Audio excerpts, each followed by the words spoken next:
โอเคครับสวัสดีครับพบกับร้านขายรถมอเตอร์ไซค์นะวันนี้เรามารีวิวกลางฝนตกเลยครับกับรถเข้าใหม่เป็น GX Demon 125นะครับเป็นตัวลิมิเต็ดที่สุดของตัว125แล้วนะครับตัวท็อปที่สุดแต่ราคาถูก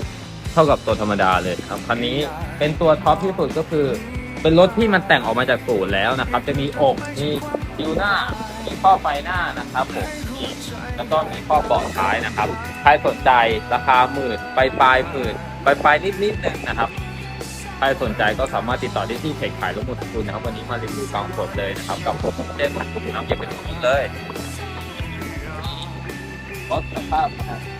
ครับรถสวยมาก